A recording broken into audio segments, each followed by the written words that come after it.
Tradiční výrobce rentgenové diagnostické techniky, včetně rentgenových lamp. Zakladatelem byl inženýr Miroslav Vinopal, který roku 1922 zahájil v Praze na Žižkově výrobu lékařských diagnostických rentgenových aparatur pod značkou Meta. Výroba rentgenových lamp byla zahájena roku 1934. Do Prahy Modřan byl podnik přestěhován roku 1935. V 1953 došlo ke změně názvu podniku na Chirana Praha.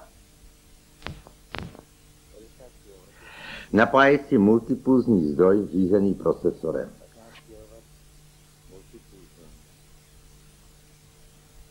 Diagnostická rentgenová aparatura, vyšetřovací stěna Chirospektra 2. Pohled ze strany rentgenové lampy, sklápěcí stůl. Detail krytu rentgenové lampy. Sklápěcí mechanismus.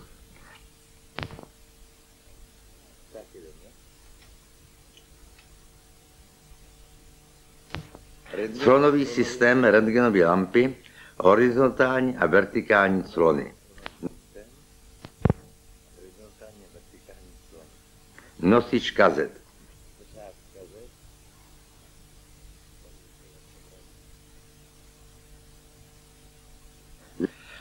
Zesilovač rentgenového obrazu, zesílení 10 000krát.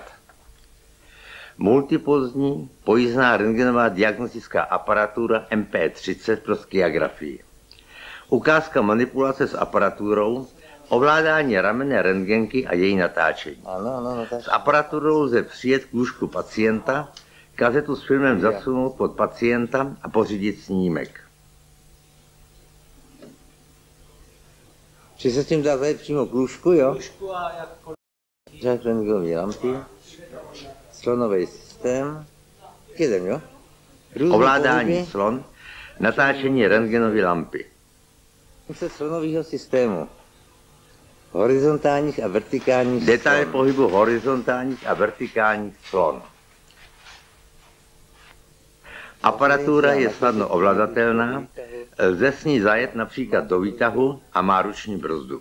Takže sama nerozjede a tak dále. Poměrně velice snadná manipulace. Ovládací panel pro nastavení andového napětí, proudu, rentgenové lampy a doby expozice. Napájení aparatury je z normální světelné zásuvky. Diagnostické vzduchem chlazené rentgenové lampy pro stomatologii. Komorové lampy typ DOA, DOE. Lampy typu DOS.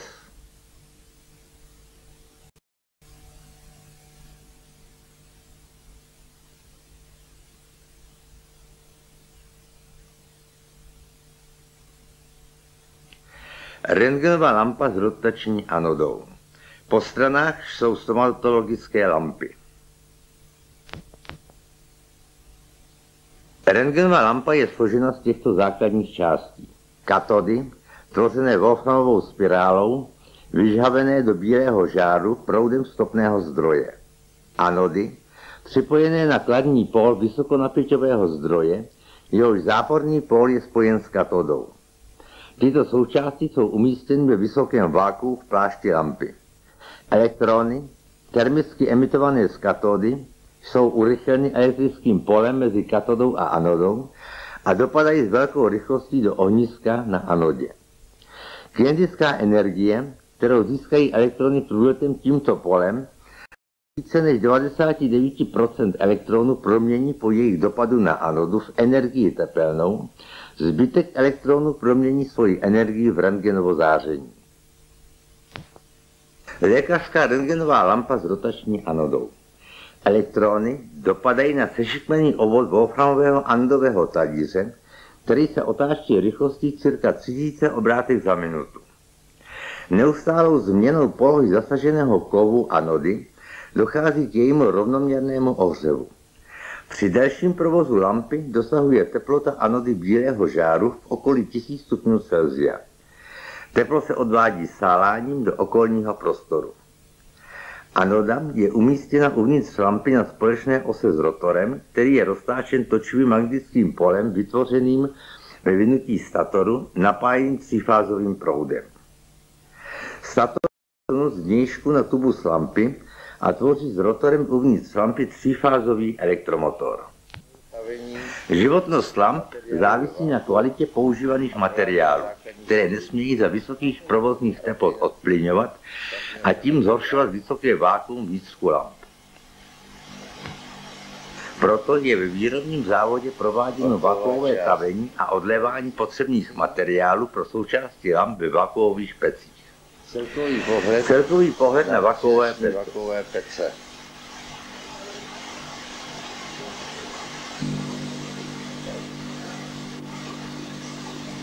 A toto jsou součástí polotovany z vakuově rafinované mědi. Jejichž díly se prostě odlévají přímo pod vysokým vákuem. Toto je rotor anody, kovový válec otáčející se kuličkových ložisek s provozní rychlostí otáčení cirka 3000 obrátek za minutu. Kuličky jsou ze speciální oceli, která snese teploty několika set stupňů Celsia. Ložiska běží ve vysokém vákuu uvnitř lampy na sucho bez tupové náplně. Případné zavření ložisek vede k zastavení rotorce anody a jejímu lokálnímu natavení a tím k znehodnocení lampy. Na těchto aparaturách je do povrchu kuliček vtíráno práškové stříbro, které působí jako jejich tuhé mazivo. Mazání se provádí kolejí. Detailní pohled na sestavu anody s rotorem. Ano. 3000 obrátek za minutu.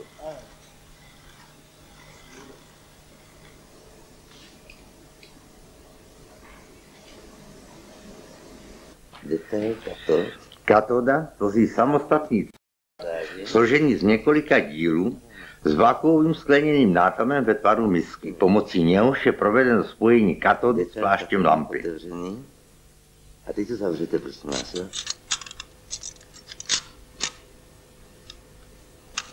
Tak. Katoda je tvořena wolframovou spirálou, umístěnou ve fokusačním válcovém žlábku, který soustředuje elektrony do čarového ohniska na anodě. Součástí katodového tělesa před montáží. Jsme ve sklářském provozu Chirany a sledujeme montáž rentgenových lamp. Před stavováním jsou jednotlivé části lamp vkládány do předehřívací pece pro snížení pnutí a následného teplotního šoku při stavování. Pro další manipulaci je do tělesa anody s nátavovou miskou našrobována montážní tyč. Katodové anodové těleso bude zatavováno do pláště lampy. Na hrdlo pláště je nasazena montážní objímka, která bude držet těleso anody na montážní tyči.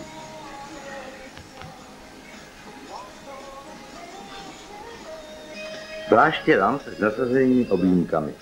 Na postranní trubičku objímky bude později nasazená hadice s přívodem dusíku.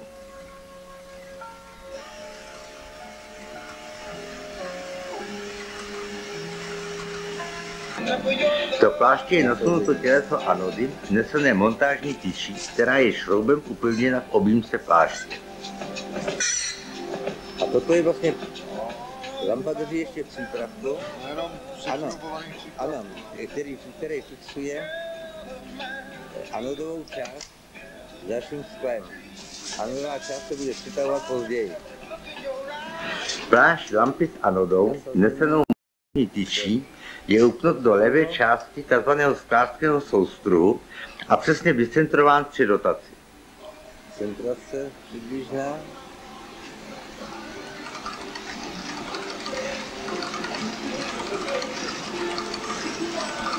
Centrace zachodu. No to se jinak nedá. Jasně. To by trvalo strašně. No jistě, to samozřejmě. No musíte to umět, no to je málo platný, no prosím vás to. Měrkou je stanovena konečná délka pláště. Kde se to má odprasknout, ryska. Jeho přebytečná část je odstraněna pomocí rysky provedené diamantovým hrotem a následně dalším odprasknutím skla po jeho ohřátí po obvodu rysky. A dilatační odprastnější.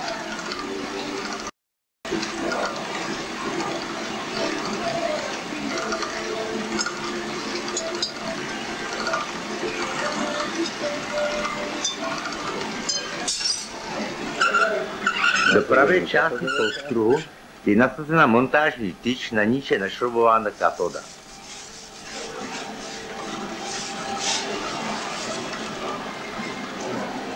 Katoda, místná tyčí, je nasunuta do pláště lampy.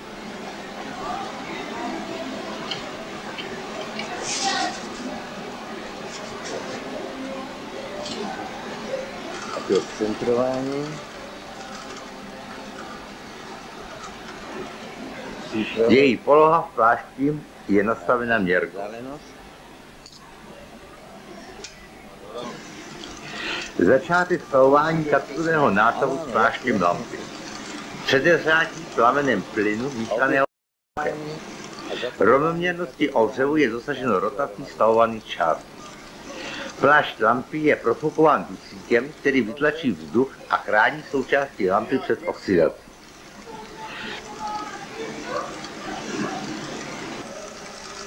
Začátek stavování plamenem plynu zvýší teplotu. Plyn je míchán s kyslíkem. Foukáním do náustku reguluje sklář přívod dusíku do pláště lampy přes ventil ovládaný vlnovcem.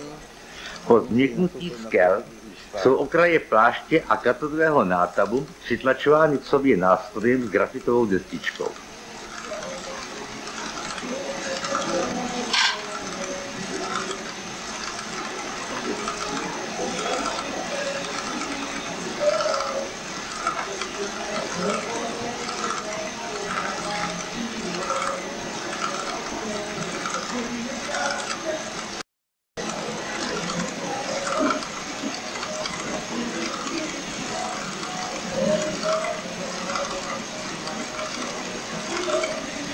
Práce vyžaduje velké soustředění, jistotu ruky a výkopnou koordinaci pohybu.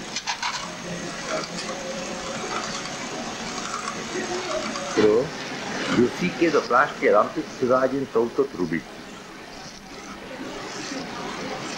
A tohoto je trubička, kterou se přivádí dusík.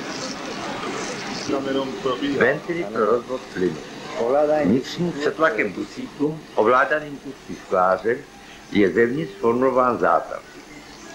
Vnitřek je pod dusíkovou atmosférou, dusík prostě propukuje a brání vniku vzduchu dovnitř do vlastnosti. Aha. Větr, který je stavování katody s pláštěm, formování zátavu z vnějšku grafitovou destičkou, spojování katodové části. Prosím, to, co vidíte v ruce, z čeho to je ten grafit? Jo, pomocí grafitové destičky, kterou se přehýbá sklo pod plamenem. Začalo lepit a to je jedna věc, a když to uděláte třeba mědí mocazí, tak to kreslí, dělá to červený čáry, no, to tak zůstane čistý. Je.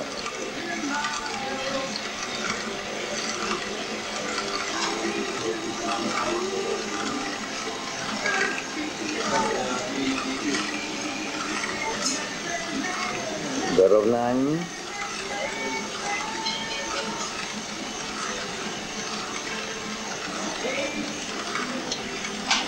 Plyn se používá pro panzíř. Zátav katody je končen.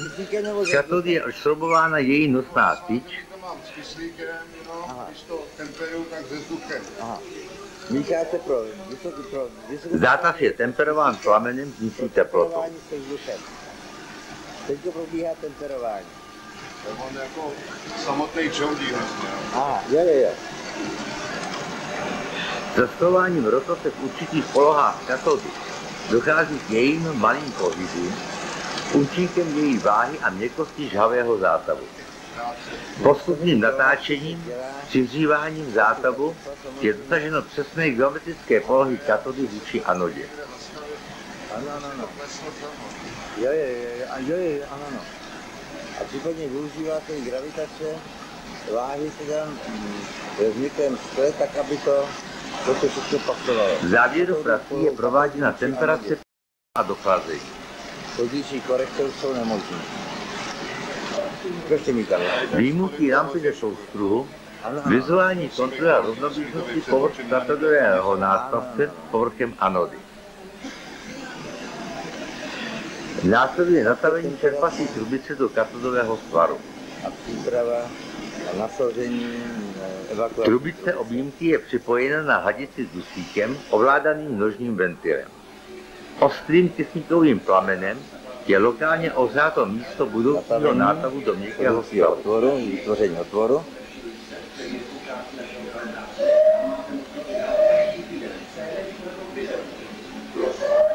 Zvýšením vnitřního přetlaku dusíku dojde k vyfouknutí z měkkého skla a vzniku otvoru. Vyfouknuté sklo se v podobě skleněných bublinek snáší k podlaze.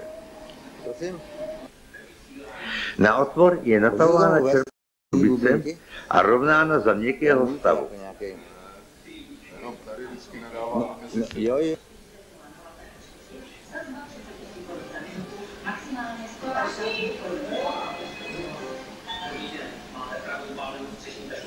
To by člověk nevěřil, teda, že existují skleněné bubliny.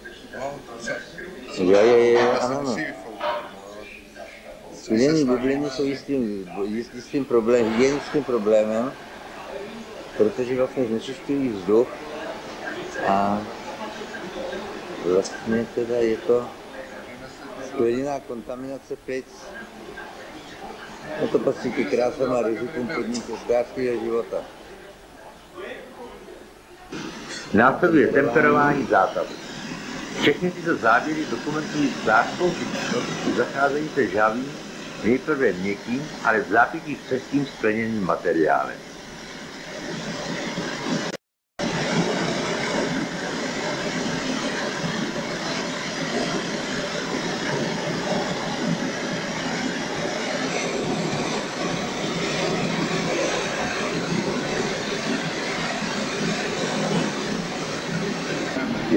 Tlak napnutou lampou je u těchto prací ovládán nožním ventilem.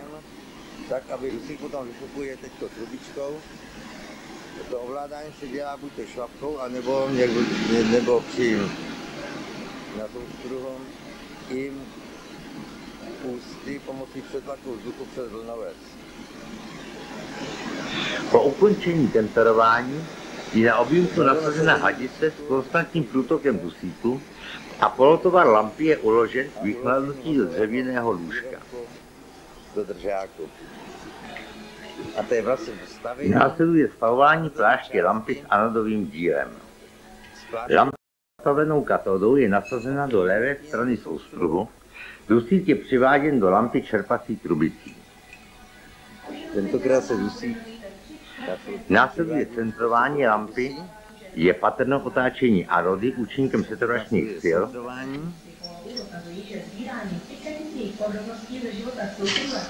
ukazující na velmi nízké střední v kuličkových ložicích.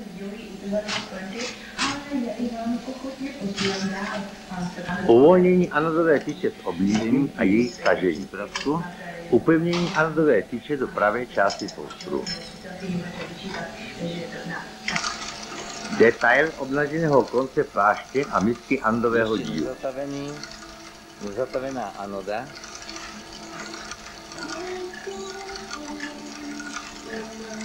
V této části jsou nastavování vzdálenosti mezi anodou a katodou. Anoda je nasunutá do pláště s katodou a jsou nastaveny dorazy soustruhu na konečnou polohu. Do této polohy je odsunuta pravá část soustruhu s anodou. Tím je nastavena vzdálenost anody od katody na 14 mm. Diamantovým nástrojem je na plášti lampy vyrytá ryska a jeho přebytečná délka je ohřevem dilatačně odprasknuta.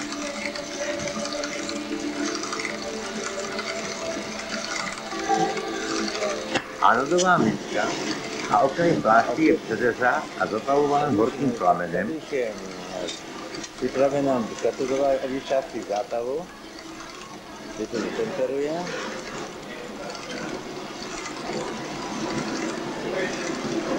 Natáčí ještě zbytek od prasnuté části.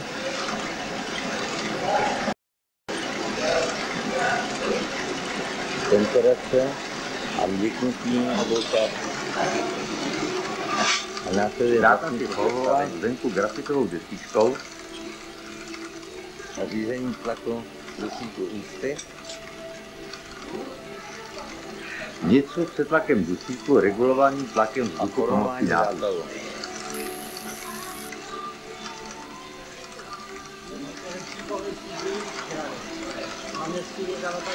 Ne, to je dobrý, to je dobrý.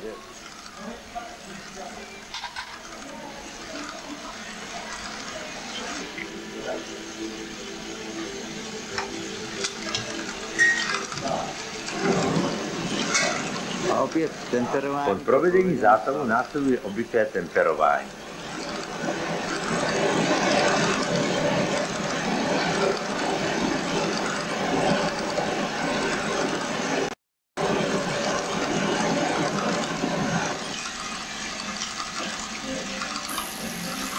Po ukončení je zatavená rentgenová lampa vyjmuta ze soustruhu a připravena pro zkoušky vakuum těsnosti.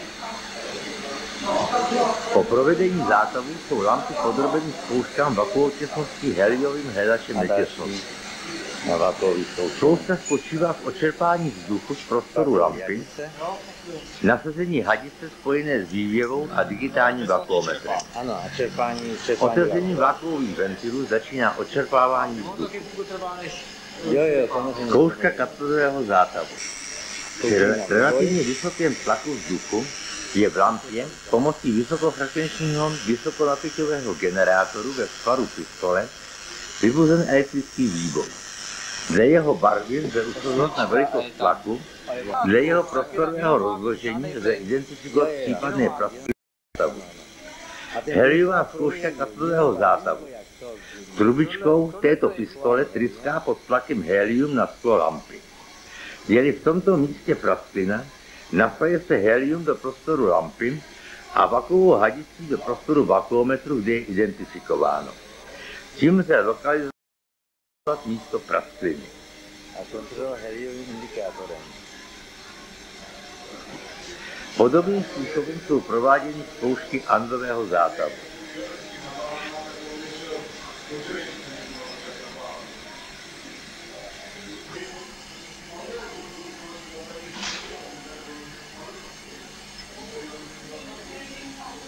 Po kontrole vakuum těsnosti je evakuovaná lampa zatavena a připravena k transportu do čerpací stanice k definitivnímu evakuování. Před vakuovým čerpáním. To uzavření se provádí proto, aby to nasálo a aby to vystoupit.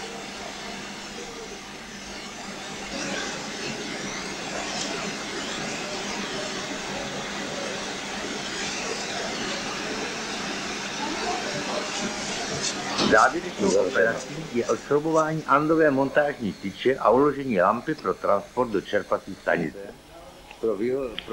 Čerpací stanice. Digestor pro současné čerpání 4 lamp na provozní vákuum, stabilizační držáky čerpacích lamp. Každá lampa je samostatně čerpána na vysoké vákuum systémem vývěv turbovak. Vakuové vývody pro každý stojan jsou zakončeny skleněnou trubicí pro natavení čerpací trubice lampy. Po heliové zkoušce netěsností ve svarech a předběžném zatavení byly lampy dopraveny na čerpací stanici. Čerpání a zatavení na...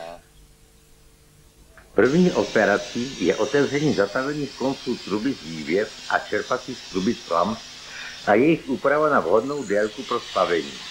Po nasazení lamp do stabilizačních pruhů.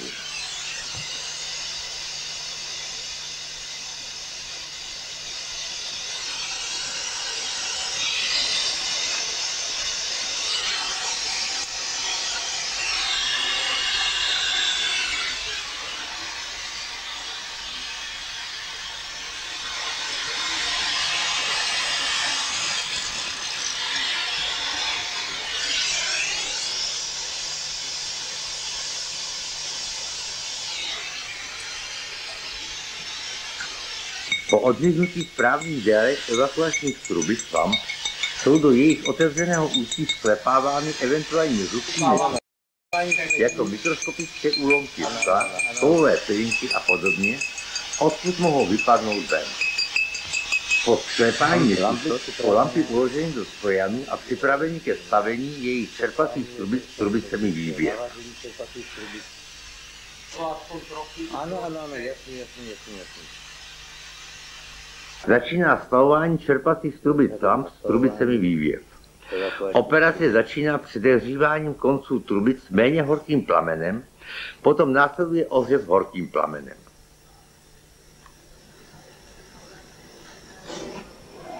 Postup práce při stavování, detaily stavovacího procesu.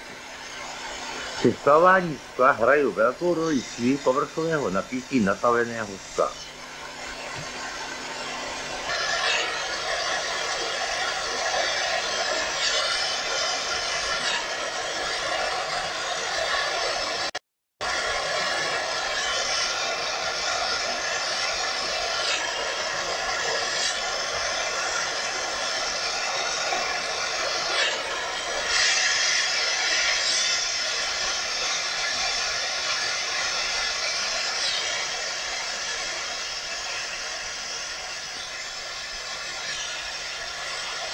Dokud je spoj truby v měkkém stavu, lze pohybovat lampou tak, aby správně dosedla do stojanu.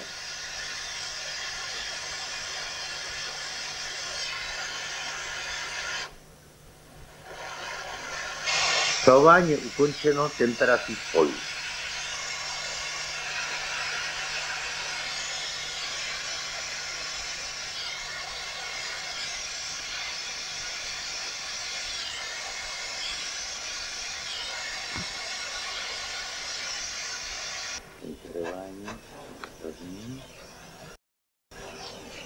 Po ukončení stavování je započato s přečerpáváním lamp. Zapnutím vysokovakuových rotačních turbovaků je dosaženo maximální čerpacích rychlostí. Rozběh turbovaků je doprovázen významným zvukem jejich rotorů. Start turbovakuových pump.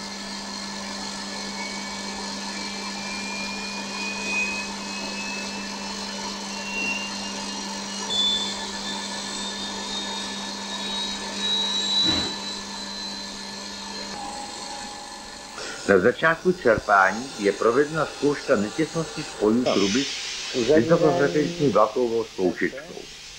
Nepřítomnost elektrického výboje v lampách signalizuje těsnost spojů a dosažení dobrého počátečního vakua. Prostor čerpací stanice je uzavřen a do prostoru je vložen teploměr termostatu. Následuje čerpání lamp při jejich ohřevu na teplotu 390 stupňů Celsia po dobu cirka 3 hodin pro odplynění vnitřku skla. Maximální teplota vnitřku digestoře může dosáhnout až teploty 500 stupňů Celsia. Po ukončení tohoto procesu bude následovat ohřev anodovým proudem. Žhavící proud katody je přiveden krokodýlky. Na anodové rotory jsou nasazeny statorové sívky a přívody vysokého napětí.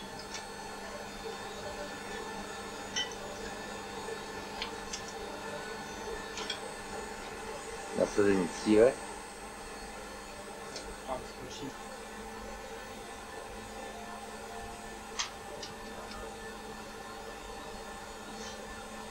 Přívodu, anodě, rotaci sívky a napějení katody. Digestos je uzavřena ochrannou stěnou před rentgenovým zářením s průhledem z ornatého skla a je započato žhavení katod a postupného zvyšování vysokého napětí na anodách. Kvůli emisí rentgenového záření. Anody se rozžavují anodovým proudem, jejich teplota je postupně zvyšována zapínáním a vypínáním anodového napětí. Průhled olovnatým sklem na rozžavenou katodu a anodu. Anodového napětí. Lampa se čerpá Anoda se otáčí, anoda začíná žhnout, napětí 50 kV a proud je kolik, prosím vás? 60 mA. 60 mA.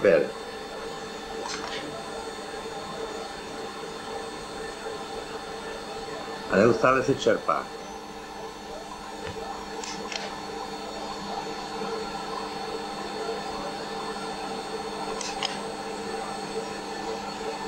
Nechám vidět ty provázky tam. Po skončení tohoto ohřevu je digestor otevřena a lampy jsou ochlazovány proudem vzduchu ventilátoru. Dochlazování proudem vzduchu. Pomocí ventilátoru. Dobíhá rotor. Sejmutí statorových cívek. Je patrný doběh rotace anod.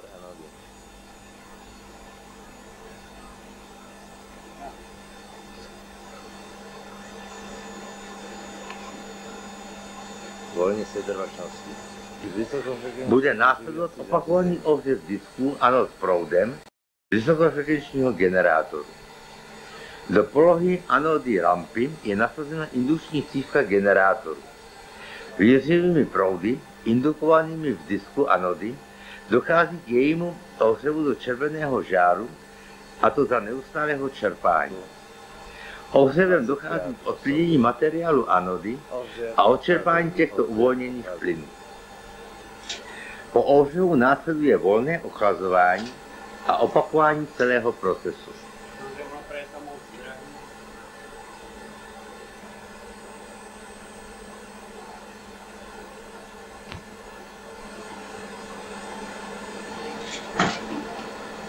A další.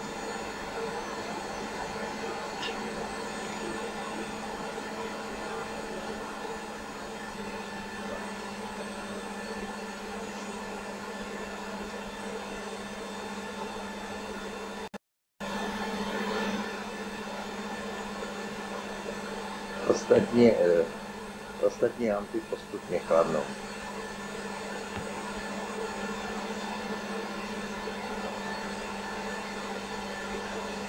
Žavení katod. Dalším krokem je samostatné vyžávení katodovým vlákem postupným zvyšováním topného proudu do maxima. Detailní pohled na žhavou katodu.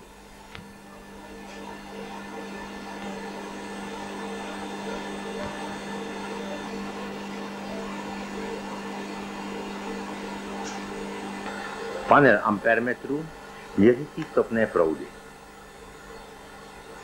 Lampy s vyžavenými katodami.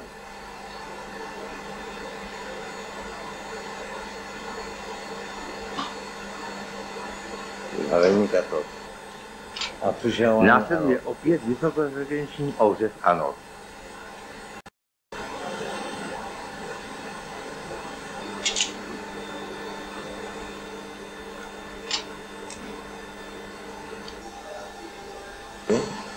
Anoda vyžávená vysokofrekvenčním proudem.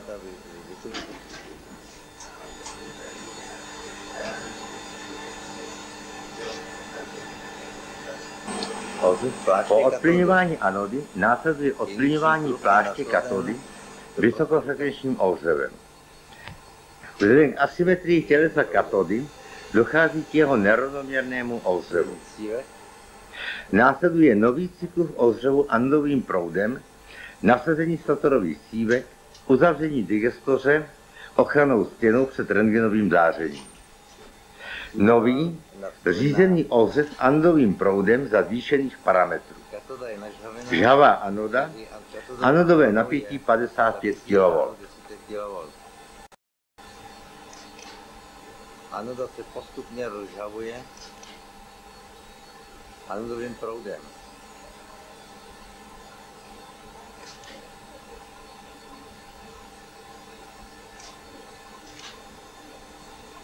Zapínání a vypínání anodového proudu. Slabý modrosvět.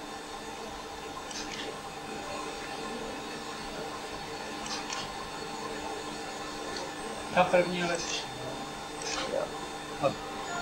55 kV.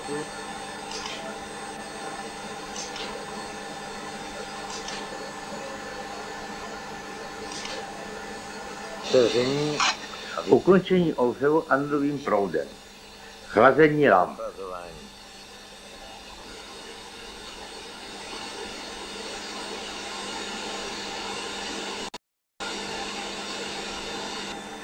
Opakování ohřevu další lampy, průhled na lampy ochranným sklem, řízení ohřevu.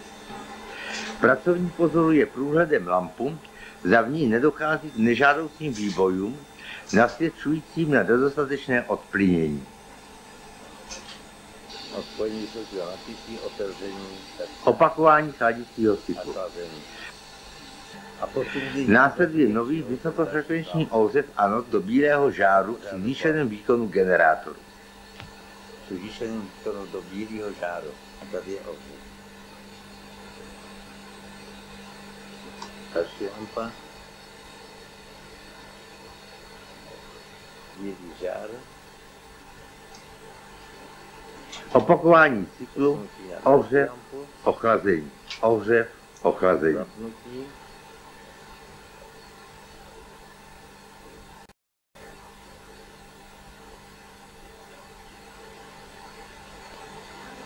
Jána, vypnutí.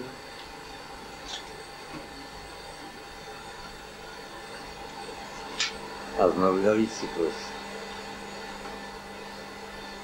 Ty se postupně ochlazují přirozeným odvedením tepla. Prvně je připravená opět na další život. Další ohřev anodovým proudem na plný výkon po dobu 1 minuty.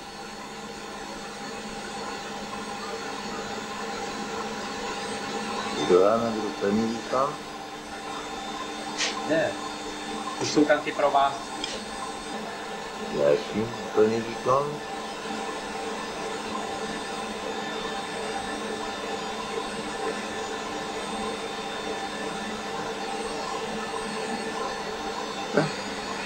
Přepnutí přívodu proudu getru topným proudem. Začátek žhavení getru, nárůst teploty getru. Materiál getru se odpařuje a adsorpcí váže molekuly plynu v lampě. Getr na plný výkon. Žhavení getru na plný výkon.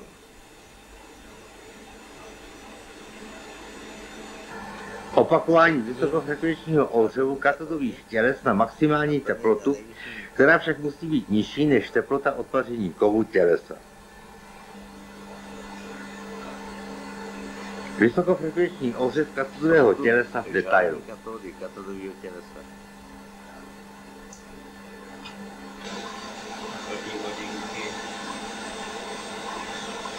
Před ukončením čerpacího procesu jsou lampy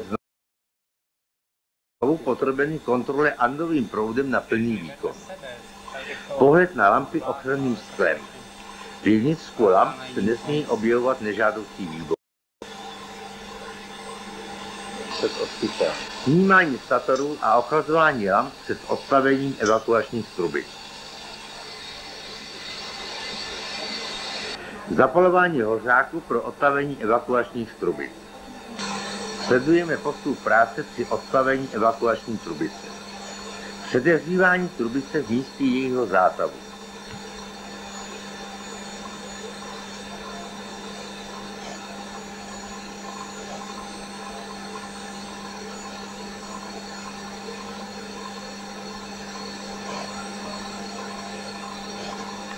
Trvá nemůžu jako rychle. Žádný klad.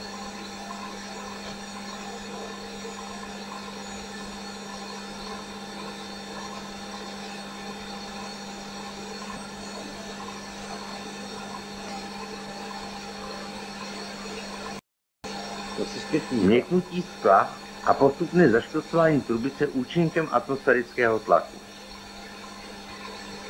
Větším přetlakem dochází k zaškrcování.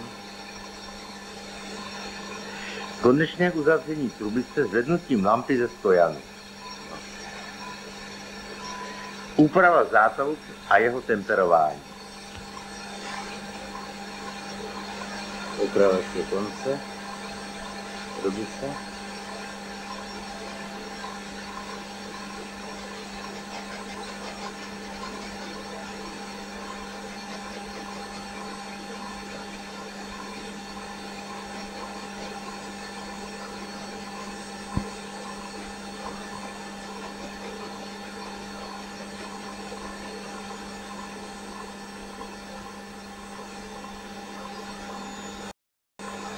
Zatavení konce trubice vývěvy.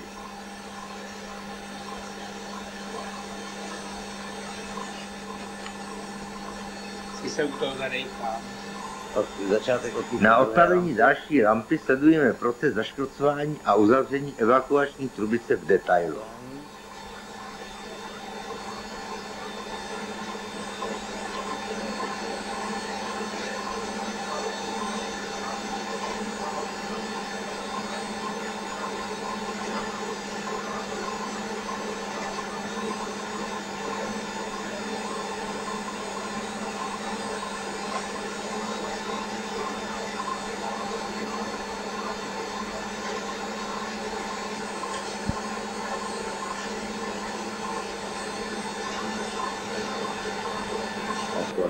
Evakuované lampy se zatavenými trubicemi. Poslední náročnou zkouškou lamp před jejich další montáží je proces zahořování, který spočívá v plném dlouhodobém zatížení lamp andovým proudem. Zahořování se provádí ve speciální aparatuře, sestávající z řízeného vysokonapěťového zdroje a olejové lázně, v níž jsou lampy ponořeny.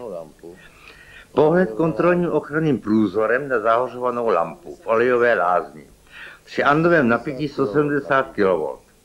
Anoda je rozžhavena do červeného žáru. Zahořování se provádí ve 2 cyklech. Olejové lázně.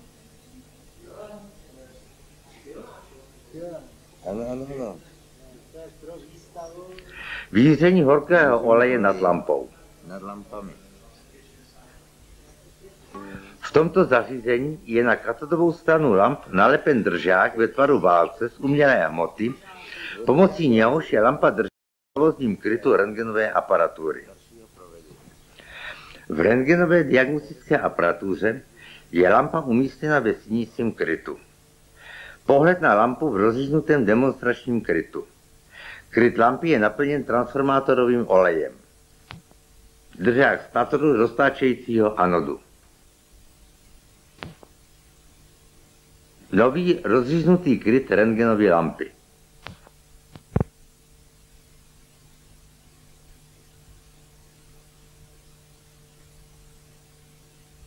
Anoda, katoda lampy.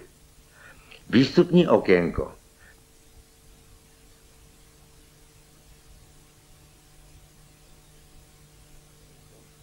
Stator v zálevové hmotě.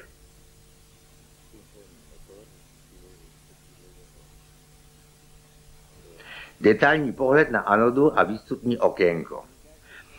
Rentgenovo záření vystupuje z anody, prochází skleněným pláštěm lampy, vrstvou oleje a vystupuje okénkem z umělé hmoty. Na okénku jsou dále nasazovány filtry pro odstranění nežádoucí měkké složky rentgenova záření.